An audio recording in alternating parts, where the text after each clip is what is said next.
Throughout the years, the creative industry have been considered as one of the pillars of the Philippine economy.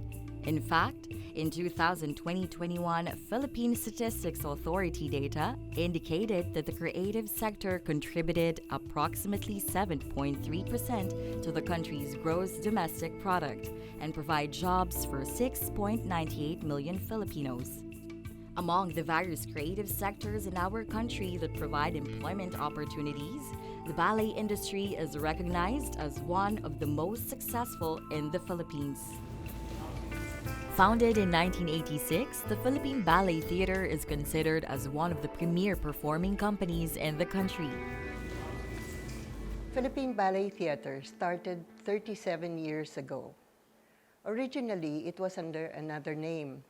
So when the Cultural Center of the Philippines first opened, we presented the first ballet, and it was choreographed precisely for the opening and the launching of the Cultural Center of the Philippines. Usually, a company has about 20 to 25 dancers. We are considered to be the premier classical ballet company. So we do major ballet, classic performances, but we have now changed, and we are now we have an original called Ibalon.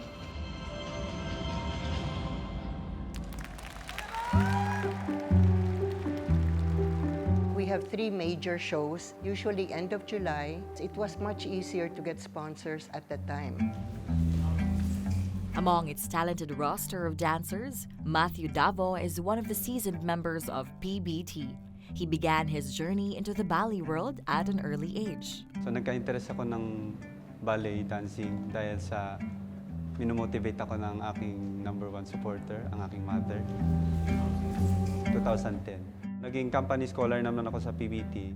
Nung naging scholar ako, yung may allowance na. So naka-receive na ako ng income. So parang tinuloy-tuloy ko na kasi may allowance. PBT alleviated Matthew's financial woes as it provided him and his family a stable source of income.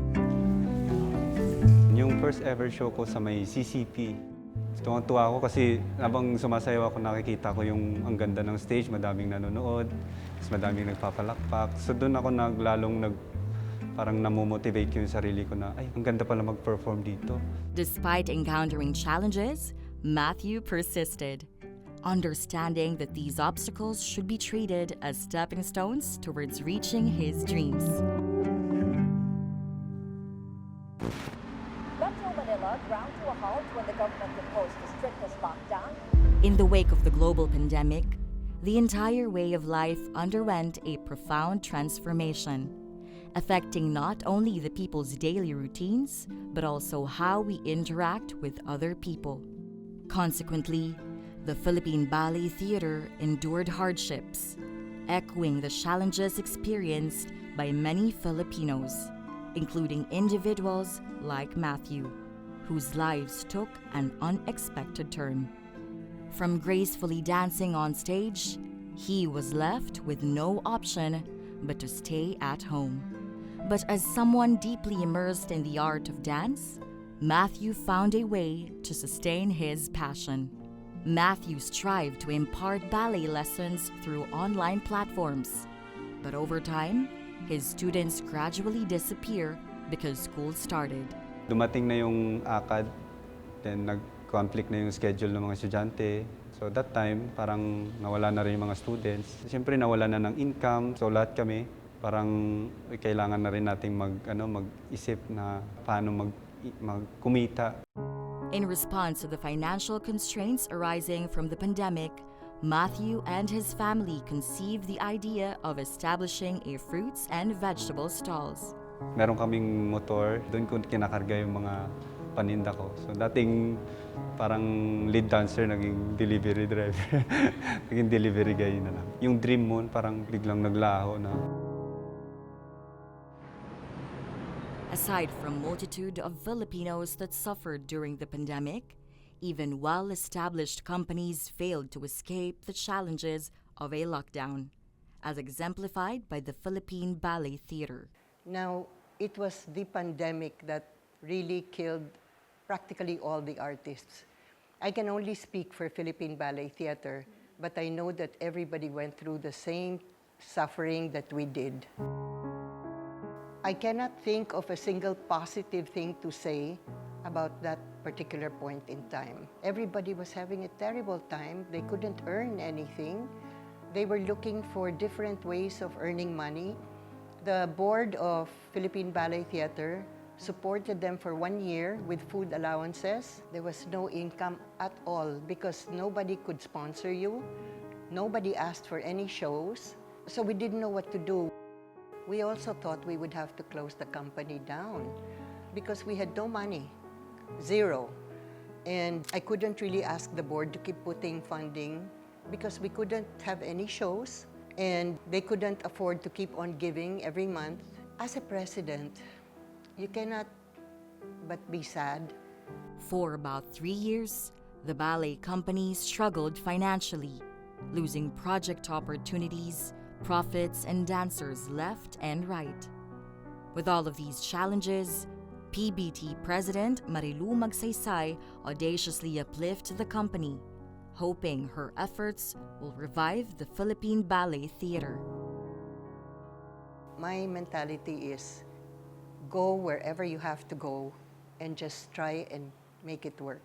I'm a professional beggar, constantly looking for money, asking for money. And unfortunately, here in the Philippines, it's limited, your sponsors. Parang may donor fatigue, but you have to keep on striving. One pivotal avenue that paved the way for PBT's resurgence in the industry was the support of the colleagues within the creative sector. They played a crucial role in fortifying and promoting PBT. While in the middle of a very challenging phase as a company, PBT is gradually striving for recovery.